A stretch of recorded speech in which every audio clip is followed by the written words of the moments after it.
माननीय राष्ट्रीय अध्यक्ष जी अखिलेश भी आए थे और बहुत हिम्मत बढ़ाया, हमारी साहस बढ़ाया। भैया ने आके बहुत हौसला दिया, बहुत हिम्मत दिया है और यकीनन उसका प्रभाव हम लोगों के सीनों पर पड़ा है।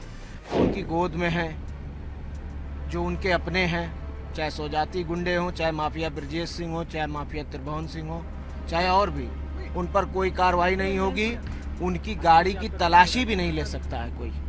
उनके जनाजे ने ये साबित कर दिया कि वो रहनुमा, गरीब, मजलूम, बेसहारा के दिलों में मसीहा थे। आज भी 90% लोग, 10% हमारी कम्युनिटी के लोग हैं, 90% गरीब जनता वहाँ जा रही है। रोज आप मज़ार पे जाके देखिए ना क्या हाल हो रहा है। माननीय राष्ट्रीय अध्यक्ष जी अखिलेश भी आए थे और बहुत हिम्मत बढ़ाया, हमारी साहस बढ़ाया। अब्बास भैया नहीं थे, मेरी माता जी नहीं है, मैं अकेला था, दोनों बाबा, परिवार पूरा एक साथ है, लेकिन माता जी की कमी और भाई की कमी कहीं ना कहीं थी। भैया ने आके बहुत हौसला दिया, बहुत हिम्मत दिया है और यकीनन उसका प्रभाव हम लोगों के सीनों पर पड़ा है। और जितने भी, क्योंकि मैं अकेला सिर्फ उनका पुत्र हूँ, ये तो मुझसे रिश्ता है, लेकिन लाखों करोड़ों लोग जो मेरे पिता जनाब मुख्तार अंसारी साहब को अपना रहनुमा समझते थे, मसीहा समझते थे, जो गरीब थे, उनका भी हौसला माननीय राष्ट्रीय अध्यक्ष जी ने बढ़ाया है और उनको भी हिम्मत और साहस देने का काम किया है।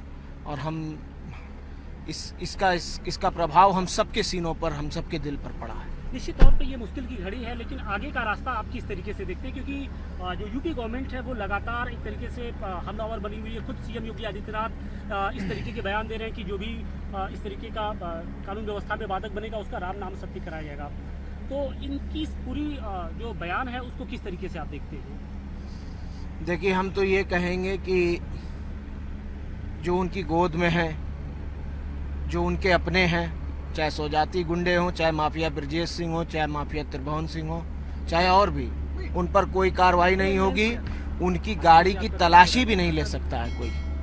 कार्रवाई करना तो बहुत दूर की बात है। इसलिए ये बिल्कुल खोखली बात है और एक तरह से टारगेट करके, चाहे इंसान कुछ किया हो या ना किया हो, उसको टारगेट करके और उसको नुकसान पहुंचाना, उसको तकलीफ पहुंचाना, ये आज की राजनीति बन गई है, जो कि बहुत घातक और खतरनाक है। आप लोग के परिवार की ओर से जो शंका जाहिर की थी, हम लोगों ने भी बीएचयू के एक्सपर्ट से बात की, तो उन्होंने भी आपकी ही बातों को आगे दोहराया। जो आप कह रहे थे वही बीएचयू के एक्सपर्ट भी कह रहे हैं। देखिए, हम तो ये फिर कह रहे हैं आपसे, आप लोग जिन बातों को लेकर शंका जाहिर कर रहे थे, उन बातों को जो बीएचयू के एक्सपर्ट हैं, फॉरेंसिक एक्सपर्ट, उन्होंने भी कहा कि नहीं, सारी चीजें संभव हैं। सब खोलेंगे, सब राज खुलेंगे, तह बतह खुलेंगे। कुछ आज खुल जाएंगे, कुछ कल खुल जाएंगे, कुछ परसों खुल जाएंगे।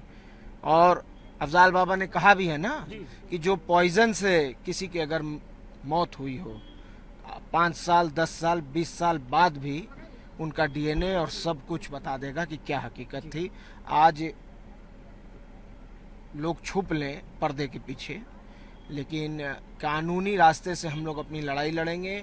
माननीय न्यायपालिकाओं पर यकीन है और हमें ये भी यकीन है कि आज नहीं कल सच खुलेगा। योगी जी से कोई अपील करना चाहेंगे आप? कुछ या कोई बात कहना चाहिए? कुछ अपनी बात, जो अपने दिल की बात हो, मन की बात हो, वो केंद्र सरकार तक, राज्य सरकार तक अगर पहुंचाना चाहते हो, उनसे डायरेक्ट? कुछ नहीं, उम्मीद नहीं है? कुछ भी नहीं बोलूँगा। इलेक्शन को लेके किस तरीके की? नहीं, क्या इलेक्शन तो हो रहा है। इलेक्शन तो अफजाल बाबा समाजवादी पार्टी के कैंडिडेट हैं, लड़ रहे हैं, और क्या, और उसमें क्या बोलना। इलेक्शन ये तो कह रही है कि मुस्लिम वोट, मुख्तार अंसारी के सहारे मुस्लिम वोट, ये तमाम तरह की बातें कही ये कैसेट आप लोग बजाइए।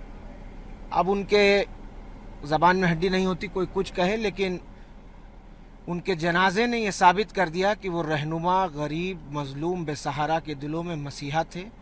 और 3600 जात के लोग, मुसलमान की बात नहीं कर रहा हूँ, हर धर्म के, और ख़ास तौर पे हिंदू भाइयों में हमारे 3600 जात के लोग आए। और आज भी 90% लोग, 10% हमारी कम्युनिटी के लोग हैं, 90% गरीब जनता वहाँ जा रही है। रोज आप मज़ार पे जाके देखिए ना क्या हाल हो रहा है। 2-2, 3-3 बार मिट्टी हटवाना पड़ रहा है हमको, डर से कि कहीं ज़्यादा लोड होने की वजह से पटरे पे ना नुकसान हो जाए। एक अंतिम क्वेश्चन, क्या आपकी माताजी कानून का सामना करेंगी? वो जुडिशियल कस्टडी में है। मेरी उनके लॉयर से भी बात हुई थी, गोपाल चतुर्वेदी साहब, इलाहाबाद हाई कोर्ट के। और उन्होंने जुडिशियल रेमेडी सीख कर रखी है और यकीनन हमें उम्मीद है कि न्यायपालिका से हमें इंसाफ मिलेगा, न्याय मिलेगा, ये यकीन है हमें।